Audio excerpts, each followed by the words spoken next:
ماحول کو، برائیوں کو باقاعدہ پلان کے تحت پھیلایا جا رہا ہے۔ اور اس میں دو چیزوں کا ذکر ضرور کرتا ہوں، اور وہ آپ میرا خیال ہے بتائیں گے مجھے یہاں کیا ہوتا ہے۔ میں پورے ہندوستان کی بات کرتا ہوں۔ ایک تو نشہ، یہاں بھی ہے، کوئی جگہ نہیں جہاں نہ ہو۔ اور موٹے طور پر اگر ہم جانتے ہیں تو یہ جانتے ہیں کہ آبادی کے اعتبار سے مسلمانوں میں زیادہ ہے دوسروں کے مقابلے میں اس وقت۔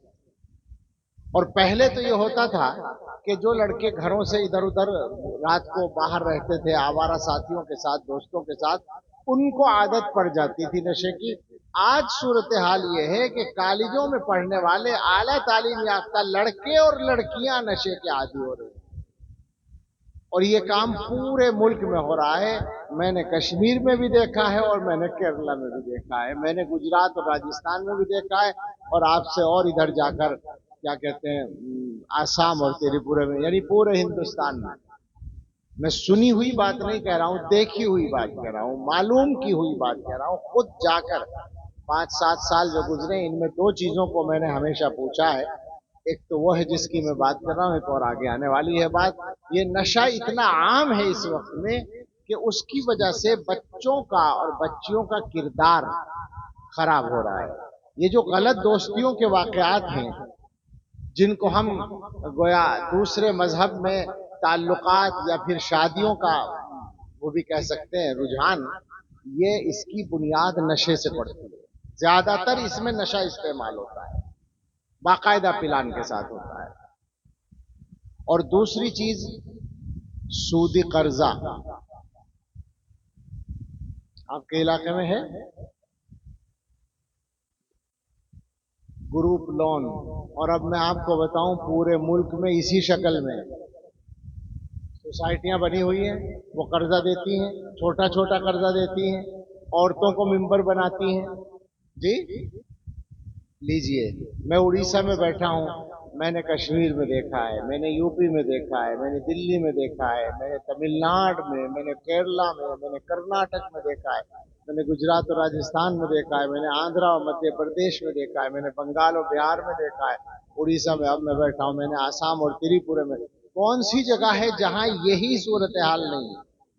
ہمارا اپنا علاقہ جو دیوبند کا علاقہ اور اس کے اطراف کے اضلاع سہارنپور، بجنور، مظفر نگر، میرٹھ، باغپت، شاملی، فلاں اور فلاں، سب جگہ یہی نوعیت ہے، یہی انداز ہے۔ عورتوں کو ممبر بناتے ہیں، عام طور پر سودی قرضہ دیتے ہیں، اور بہت سی مرتبہ قرضہ ادا نہیں ہوتا ہے۔ تو کیا ہوتا ہے وہ میں بتاؤں؟ میرے پاس متعین عورتوں کے میسج بھی آتے ہیں بعض دفعہ کہ ہماری عزت اب خطرے میں جا رہی ہے، وہ قرضہ ادا نہ ہونے کی وجہ سے۔ مجھے بتائیں کہ ایسے حالات میں یہ قوم اپنے ایمان کی مضبوطی کی طرف کیسے آئے گی جب اس کے بچوں کے پیٹ میں نشہ پہنچ رہا ہوگا، اور جب ان کے گھروں میں سودی قرضے سے چولہا چل رہا ہوگا۔ یہ ایک عجیب فرق ہوا ہے، ذرا سمجھیے گا اس کو۔ میں بہت تکلیف میں بولتا ہوں یہ باتیں، بالکل اچھا نہیں لگتا بولنا۔ پہلے سودی قرضہ بڑے کاموں کے لیے لوگ لیتے تھے، کوئی کاروبار کے لیے لیتا تھا، یا گاڑی لینے کے لیے، ایک عام طور پر مصلحتاً رواج ہے کہ گاڑی جو ہے لون لے کر لی جاتی تھی، یا کسان لوگ کرشی لون لیتے تھے۔ آج یہ گھر کا چولہا جلانے کے لیے قرضہ لیا جا رہا ہے، گھر کے خرچے چلانے کے لیے قرضہ لیا جا رہا ہے۔ کتنی بدترین بات ہے۔ ایک سادہ سی بات بالکل، اللہ کے نبی صلی اللہ علیہ وسلم کی بات پر تو ایمان ہے نا۔ حضور یہ فرماتے ہیں کہ سود لینے والے پر بھی اللہ کی لعنت اور دینے والے پر بھی لعنت۔ جب لعنت ہوگی تو برکت کیسے آئے گی؟ برکت خیر کیسے آئے گی؟ یہ 2-3 باتیں میں نے ذکر کی ہیں، اور آپ نے سب کے بارے میں مانا ہے کہ یہاں سب ہے۔ تو اب سوچیں ذرا کہ اس سے پیچھا چھڑانے کا کیا راستہ ہے۔ ان چیزوں کو ختم کیے بغیر ہم اپنا کام ٹھیک نہیں کر سکتے۔ مشن پہلے کہہ چکا ہوں میں کہ ہمارا اصل مقصد ہے ایمان پر جینا، ایمان پر مرنا، اور اپنی نسلوں کے لیے ایمان پر جینے مرنے کا انتظام کرنا۔ اس میں رکاوٹ یہ سارے کام ہیں، یہ تعلیم کے راستے سے آنے والا کفر اور الحاد بھی ہے، اور بے عملی اور بد عملی کے راستے سے آنے والے یہ سارے گناہ بھی ہیں۔ ان سے پیچھا چھڑانا پڑے گا، اس کے علاوہ راستہ ہی نہیں ہے۔ لہذا اب وہ اس پر آ جائیں جو ہمیں کرنا۔ میں بات کو سمیٹنا چاہتا ہوں، بہت پھیلانا نہیں ہے، یاد رہے اور سمجھ میں آئے جو کرنا ہے ہمیں۔ یہ مت سمجھیے کہ جلسہ سن کے کام چل جائے گا، معاف کیجیے گا، یہ ہمارا کام تقریر کر کے چل جائے گا، بالکل چلنے والا نہیں ہے۔ اپنے حصے کا کام ہر آدمی کو کرنا پڑے گا، اور آپ کے حصے کا کام کیا ہے؟ یہ مجمع بیٹھا ہے، ہر آدمی اپنے گھر کا ذمہ دار تو ہے نا، اور دوسرے کے گھر کا ذمہ دار نہیں ہے، تو ہر گھر کو ٹھیک کون کرے گا؟ مجھے بتائیے نا، آپ سے میں پوچھ رہا ہوں، ہر گھر کا جو ذمہ دار ہے وہی ٹھیک کرے گا نا اپنے گھر کو؟ تو یہاں جتنے لوگ بیٹھے ہیں یہ مانتے ہیں نا کہ سب اپنے اپنے گھر کے ذمہ دار ہیں، تو ڈیوٹی جو اللہ نے مقرر کی، آپ سوچئے ذرا کیسی عجیب باتیں ہیں، قرآن میں جو ڈیوٹی لگائی گئی ہے کتنی عجیب ہے، کتنے سخت صاف الفاظ ہیں۔ اپنے آپ کو اور اپنے گھر والوں کو جہنم سے بچاؤ، یہ قرآن کے الفاظ کا ترجمہ ہے۔ یا ایھا الذین آمنوا قوا انفسکم واہلیکم نارا وقودھا الناس والحجارہ، ایمان والو اپنے آپ کو اور اپنے گھر والوں کو اس جہنم سے، اس آگ سے بچاؤ جس کے اندر انسان جلیں گے اور پتھر جلیں گے۔ پتھر جلیں گے آگ تیز کرنے کے لیے، اور انسان جلیں گے سزا پانے۔ تو اب ڈیوٹی ادا گئی نا، کہ ہر گھر کے ذمہ دار کی ڈیوٹی اپنے آپ کو اور اپنے گھر والوں کو جہنم سے بچانے کی ہے۔ لہذا تیار ہے نا؟ بسم اللہ کرنی ہے۔ کب سے کریں گے؟ عملی بات کرنی ہے۔ میں نے بعض جگہ پوچھا لوگوں سے کہ بھئی حالات کو بدلنے کے لیے کم سے کم مرنے سے پہلے تو حالات بدلنے ہی پڑیں گے، تبھی تو کام ٹھیک ہوگا نا۔ تو مرنے کا ارادہ کب ہے؟ یہ میں ایک سوال کرتا ہوں کبھی کبھی کہ مرنے کا ارادہ کب ہے؟ اب آدمی ہنستا ہے اس پر، لیکن میں سوال ہنسانے کے لیے نہیں کر رہا، آپ کے ذہن کو اس سچائی کی طرف متوجہ کرنے کے لیے جو سب جانتے ہیں۔ کیا معلوم ہے آپ میں سے کسی کو کہ یہاں بیٹھے ہوئے ہیں اپنے پیروں سے چل کے جائیں گے یا اٹھا کر لے کے جا کے جائیں گے؟ مجھے معلوم نہیں، آپ کو معلوم نہیں۔ ابھی ہم زندہ ہیں، پتہ نہیں کہ کرسی سے اٹھ کر خود جائیں گے یا لوگ لے کر جائیں گے ہمیں۔ اس کا مطلب ہے کہ ابھی سے ٹھیک کرنا ہے، ابھی طے کریں گے اور اس کے فوراً بعد گھر پہنچتے ہی عمل شروع کریں گے۔ تو بدلنے کی بسم اللہ کیجئے۔ ہمارے پاس اب وقت نہیں ہے زیادہ، خطرہ بالکل اندر گھس چکا ہے۔ ایمان اگر بچانے میں کامیاب ہو گئے، باقی کچھ بچے یا نہ بچے کوئی مسئلہ نہیں ہے۔ سمجھ رہے ہیں آپ؟ بھئی میں نے شروع میں کہہ دیا نا، جان تو اپنے وقت پہ جائے گی، خدا نہ خواستہ ایمان بچانے کے لیے جان چلی جائے تو اے اللہ ایسی موت ہمیں عطا فرما۔ ایمان بچانے کے لیے جان چلی جائے تو شہادت ہوگی نا۔ جس دھج سے کوئی مقتل میں گیا وہ شان سلامت رہتی ہے، یہ جان تو آنی جانی ہے، اس جان کی کوئی بات نہیں، تو جائے گی اپنے وقت پہ۔ مت ڈریے اس کے جانے سے اور آنے سے، ایمان کو بچائیے۔ تو یہیں سے بسم اللہ کریں اپنے گھروں میں۔ نمبر 1 پر بچوں کا ایمان صحیح کرنے کی فکر کریں، بچوں کو ایمان سکھائیں، صحیح عقیدے سکھائیں، اور ان کو سکھانے کے لیے خود سیکھنا پڑے گا تو علماء سے اپنا تعلق بڑھائیں، اللہ والوں سے اور مشائخ سے اپنا تعلق قائم کریں، اور اپنے گھروں کو بدلنا شروع کریں۔ نمبر 1 پر یہاں سے محنت کریں کہ ایمان و عقیدہ صحیح کریں۔ نمبر 2 پر سب گھر والے نمازی بنیں، اس کے لیے محنت آج سے ہی کرنی ہے۔ طے کر لیجئے آپ کے گھر میں اگر سب لوگ نمازی نہیں ہیں تو جو نمازی نہیں اس پر محنت کرنی ہے، سختی سے نہیں کرنی ہے، نرمی سے کرنی ہے، سمجھا کے کرنی ہے، تربیت کرنی ہے، ذہن سازی کرنی ہے، یہ طے کرنا ہے انشاءاللہ۔ اس کے بعد گھر والوں کو اور اپنے بچوں کو برائیوں سے بچانے کے لیے محنت کرنی ہے۔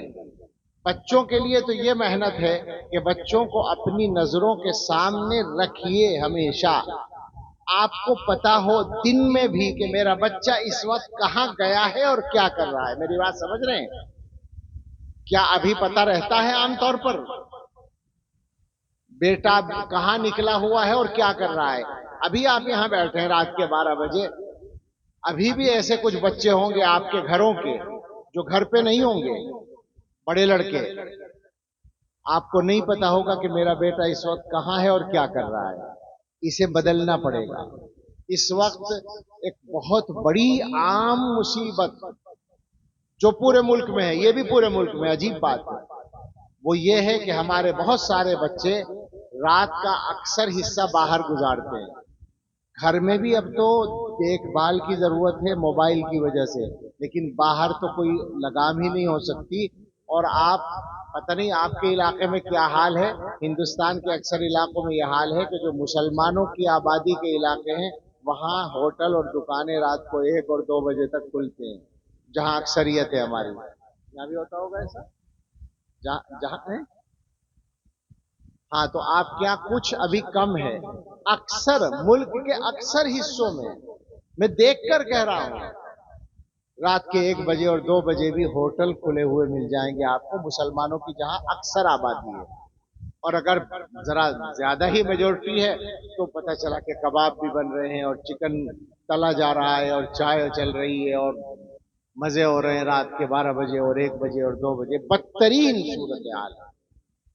اور ابھی پچھلے مہینے ان موضوعات پر چونکہ مجھے عادت ہے بات کرنے کی، میں نے دلی میں ایک علاقے میں لوگوں سے کہا بھائی پولیس سے کہو، پولیس آ کے روکے ان کو. ایک کانپور میں کہا میں نے کہ پولیس سے کہو، پولیس آ کر بند کرائے بازار، رات کو دکانیں بند کرائے. تو لوگوں نے بتایا پولیس سے کہتے ہیں، پولیس آ کے ایک چکر لگا کے چلی جاتی ہے، سختی نہیں کرتی.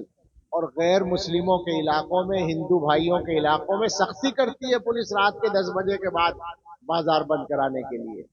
یعنی گویا پولیس بھی یہ سوچتی ہے کہ بھائی ان کے چکر میں کیوں پڑے، مرنے تو مر رہے ہیں. مجھے تو ایسا ہی لگا، کیا سمجھوں میں اس سے؟ تو اپنے آپ کو خود ٹھیک کرنا پڑے گا. طے کر لیجئے کہ گھر کا ہر آدمی رات کو پوری رات گھر میں رہے. جو بڑے ہیں وہ بھی گھر میں رہیں، جو بچے ہیں جو جوان ہیں وہ بھی گھر میں رہیں. اور آپ جب اپنے بچوں کے ساتھ رہیں گے تو آدھا کام تو اسی سے ٹھیک ہو جائے گا، باقی آدھا محنت سے ٹھیک ہوگا. اس کے لیے محنت کیجئے. ایک کام اور کرنے کا ہے. یہ جو سودی قرضہ ہے یہ شروع ہوا ہے مجبوریوں سے، شروع ہوا ہے گھروں کے اندر روزی کی تنگی سے. گھر کا خرچہ نہیں چلتا، عورتیں گھر کا چلانے کے لیے قرضہ لیتی ہیں، یہاں سے چلا ہے نا. تو اس کا علاج کیا ہے؟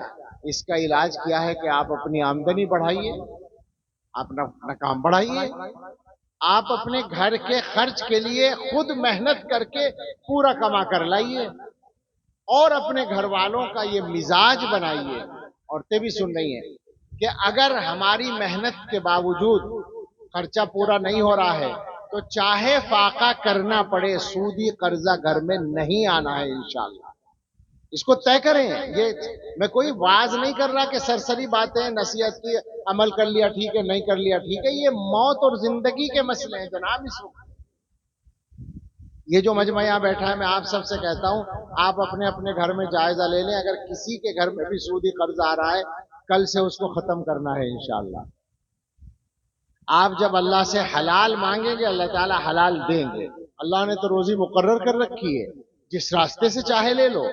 ہم آپ کو قسم کھا کر بتاتے ہیں کہ جب آپ یہ طے کر لیں گے کہ حلال چاہیے تو انشاءاللہ حلال ملے گا اور برکت کے ساتھ ملے گا. محنت کریں، اپنی کمائی بڑھائیں. ہمارے جو جوان بے روزگاری کی شکایت کرتے ہیں کہ صاحب نوکری نہیں ملتی، یہ صحیح ہے شکایت، لیکن محنت میں تو کوئی پابندی نہیں ہے. آپ صبح کو جلدی اٹھیے، نماز پڑھیے، نماز کے بعد کوشش کر کے محنت شروع کر دیجیے اپنے کاموں کے لیے، اور دن کو محنت کرنے میں اور پیسہ کمانے میں لگائیے. ہماری شریعت تو عجیب شریعت ہے. رسول اللہ صلی اللہ تعالی علیہ وسلم نے باقاعدہ صحابہ کی تربیت کی ہے روزگار کمانے کے لیے. مشہور واقعہ ہے کہ ایک صحابی بالکل غریب تھے، کچھ نہیں تھا گھر میں، وہ حضور کی خدمت میں آ گئے اور آ کر انہوں نے کہا کہ گھر میں کھانے کو بھی نہیں ہے، کچھ مدد فرما دے. حضور علیہ الصلوۃ والسلام ان کے لیے کیا ساری امت کے لیے باپ کے در تھے اور آپ دیتے تھے، مدد کرتے تھے، مگر سکھانا اور تربیت کرنا بھی آپ کا کام تھا۔ تو اس دن آپ نے ان صحابی کو کچھ نہیں دیا اور ان سے فرمایا کہ یہ بتاؤ تمہارے گھر میں کچھ ہے؟ ان کا جی کچھ بھی نہیں ہے۔ آپ نے فرمایا کوئی سامان تو ہوگا۔ تو انہوں نے کہا کہ حلس نبسط بعضہ ونلبس بعضہ وقعب نشرب فیہ الماء، ایک کمبل ہے جس کا ایک حصہ بچھا لیتے ہیں، ایک حصہ اوڑھ لیتے ہیں شوہر بیوی، اور ایک پیالہ ہے جس میں پانی پیتے ہیں، بس یہ دو چیزیں ہیں گھر میں اور کچھ نہیں ہے، کوئی برتن نہیں، کوئی بستر نہیں، کوئی کپڑا نہیں، کچھ نہیں، بھائی اتنا ہی ہے۔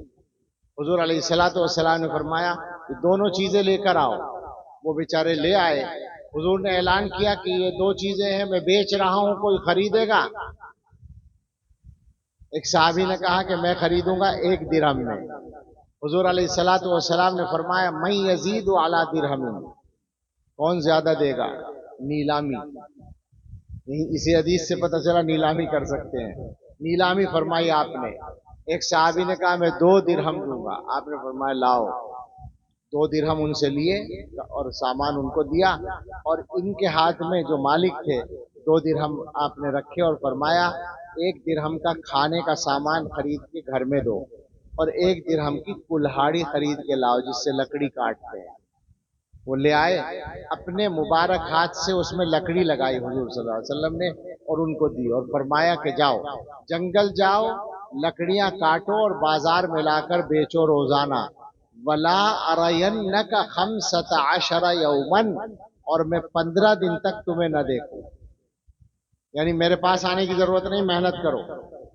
15 دن محنت کرنے کے بعد جب وہ آئے تو ان کے گھر میں ضرورت کا سامان بھی تھا اور 10 درہم بچے ہوئے تھے۔ حضور علیہ الصلوۃ والسلام نے فرمایا یہ اس سے بہتر ہے کہ تم ہاتھ پھیلاؤ اور قیامت کے دن تمہارے چہرے پر اس کا نشان مانگنے کا۔ بتائیے، سکھایا نا باقاعدہ کمانا۔ اور اس سے بڑھ کر ایک حدیث آپ کو میں سناتا ہوں، آپ کے یہاں پہلی بار آنا ہوا، وہ حدیث عام طور پر لوگ نہیں جانتے۔ جو لوگ کسان ہوتے ہیں، زمین والے، جن کے پاس زمین ہوتی ہے، تو عام طور پر یہ ہوتا ہے کہ جب زمین کم ہونے لگتی ہے تو بیچنے لگتے ہیں۔ جیسے باپ کا انتقال ہوا، اب 4 بھائی ہیں، تھوڑی تھوڑی زمین آ رہی تو وہ بیچ دیتے ہیں زمین کو، اور بیچ کے کیا کرتے ہیں معلوم ہے؟ عام طور پر کیا کرتے ہیں؟ زیادہ تر تو حماقت یہ کرتے ہیں کہ شادی میں خرچ کر دیتے ہیں۔ اگر شادیاں نہیں ہوئی تو شادیوں میں لگا دیتے ہیں، بیکار آگ لگا دیتے ہیں سمجھ۔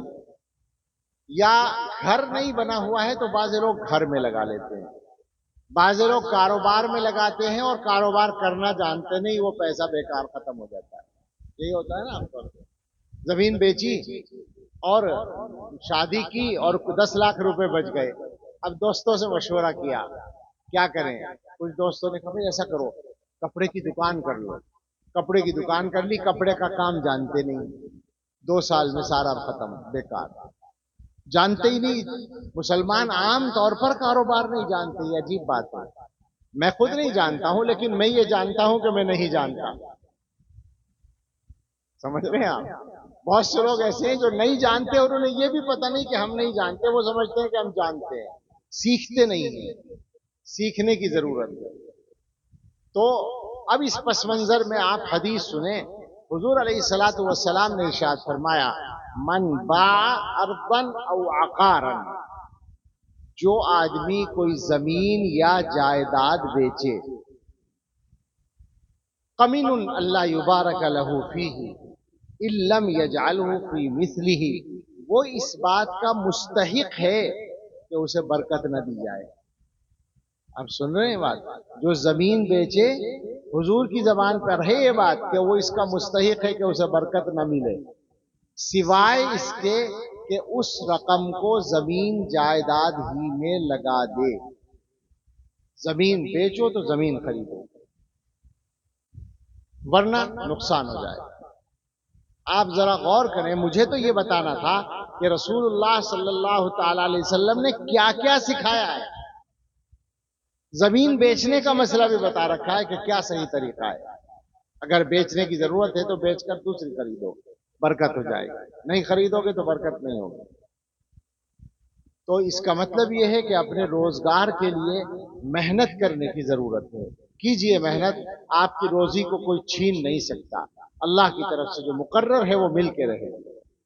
اور یہ دو تین باتیں میں نے کہی ہیں کہ اپنے گھروں کے کام کو ٹھیک کرنا ہے، بچوں کے ایمان اور عقیدے کو سدھارنے کے لیے محنت کرنی ہے، اور ظاہر ہے اس کے لیے علماء کے پاس تو بھیجنا پڑے گا، مدرسوں میں تو بھیجنا پڑے گا۔ آج صورتحال یہ ہے کہ اول تو صحیح معنی میں تعلیم کے میدان میں مسلمان اب بھی آدھے سے زیادہ نہیں ہیں، میں صحیح بتا رہا ہوں، آدھے سے زیادہ لوگ نہیں ہیں۔ بعض علماء سوچ رہے ہوں گے کہ سچر کمیٹی نے تو بتایا تھا کہ 63% مسلمانوں کے بچے اسکول میں ہیں، وہ اسکول کی بات ہو رہی ہے، ہائی اسکول اور انٹر تک کی بھی بات نہیں ہے وہ، اور بی اے اور ایم اے اور ڈگری کی بات تو ہے ہی نہیں، ڈگری تک پہنچنے والے بہت کم ہیں، یعنی عصری تعلیم میں بھی کم ہے، اور دینی تعلیم میں تو پہلے ہی سے معلوم ہے کہ بہت کم ہے۔ لیکن وہ طبقہ، وہ بچہ، ہمارے وہ بچے جو اسکول میں جا رہے ہیں، ان میں سے ابھی تک شاید 10% بچے بھی قرآن نہیں پڑھ رہے ہیں، جبکہ بڑی محنتیں اس کے لیے ہو رہی ہیں، علماء محنتیں کر رہے ہیں، جمعیت علماء محنت کر رہی ہے، دارالعلوم دیوبند بھی محنت کر رہا ہے، ہر علاقے کے بڑے مدرسے جتنے بھی آپ کے علاقے کے بھی مجھے معلوم ہے، جو بڑے مدرسے ہیں وہ سب محنت کر رہے ہیں مکتب قائم کرنے کے لیے، مگر ابھی تک آپ کے 10% بچے بھی اسکول والے مکتبوں میں نہیں پہنچے ہیں، کیسے ایمان بچے گا بھائی؟ کوشش کریں، محنت کریں، حالات کو بدلنے کے لیے جو کر سکتے ہو کریں۔ اور اسی کے ساتھ ایک موضوع اور ہے جس کی طرف اشارہ کر دوں، اب مجھے بات سمیٹنی چاہیے، آپس کے معاملات کو ٹھیک کریں، دشمنی کرنے کے لیے جو حقیقی دشمن ہیں وہی بہت ہیں، آپس میں ایک دوسرے کے دشمن نہ بنے، خدا کے واسطے اختلاف چاہے ہو جائے دشمن نہ بنے، لڑائی نہ کریں، ایک دوسرے کا حق نہ دبائیں، اس کو اچھی طرح سمجھ لیں، نرمی سے کام لیں دوسروں کے ساتھ، اللہ تعالیٰ سے یہ امید رکھیں کہ ہم اپنے بھائیوں کے ساتھ نرمی کریں گے تو اللہ تعالیٰ ہمارے ساتھ نرمی کریں گے، یہ حدیثوں میں موجود ہے۔ آپس کے اختلافات کو ختم کریں، اگر بھائی سے جھگڑا ہے، جو بدلنے کی بات میں کر رہا ہوں نا، آج ہی بدل لیجئے، کل صبح کو معاملہ ختم کر لیجئے، ذرا سی پریشانی تو ہوگی، کیا پریشانی ہوگی؟ انا کے خلاف ہے، انا رکاوٹ ہے، اور حدیث میں یہ ہے کہ جھگڑا ختم کرنے پر جنت ملتی ہے، اگر غلطی والا جھگڑا ختم کرے تو اسے بھی جنت ملتی ہے، اور جو حق پر ہے وہ جھگڑا ختم کر دے تو جنت کے بیچ میں جگہ ملتی ہے۔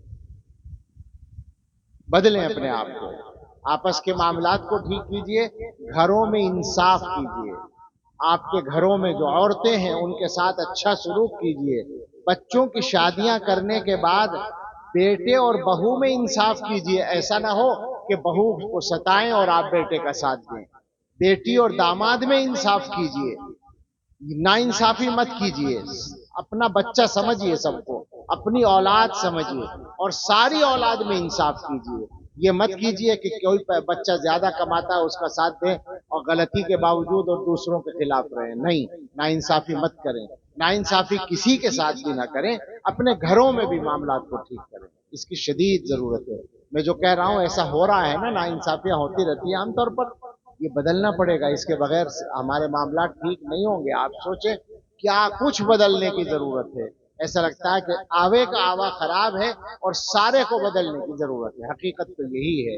آپ اگر علماء کے پاس جائیں گے، آپ اگر اللہ والوں کے پاس جائیں گے، وہاں جا کر یہ احساس زندہ ہوگا کہ واقعتاً ہمیں اپنے آپ کو کتنا بدلنے کی ضرورت ہے۔ کل ملا کر یہ ہے کہ یہ ساری محنتیں کرنے کے بعد اللہ کے بھروسے پر یہ کہا جا سکتا ہے کہ ایمان پر جینا صحیح طور سے نصیب ہو جائے گا، اور جب یہ ہوگا اور یہ محنت ہوگی تو انشاءاللہ موت بھی ایمان پر آئے گی، استقامت مل جائے گی، اور یہی ہماری اصل منزل ہے، یہی مقصد ہے، یہی مشن ہے، اور اسی کے نتیجے میں ہم انشاءاللہ جنت میں پہنچیں گے۔ ہم سب کو تیاری کرنی چاہیے اور اپنے ان پروگراموں سے یہ پیغام لے کر عمل شروع کر دینا چاہیے۔ اگر ایسا ہو کہ پچھلے سال جلسہ ہوا تھا اس میں بھی تقریریں سنی تھی، اب بھی سن لی اور آئندہ بھی سنیں گے اور جیسے تھے ویسے ہی رہیں گے، تو آپ نے بھی اپنے آپ کو پریشان کیا اور ہم نے بھی اپنے آپ کو پریشان، کیا فائدہ ہوا؟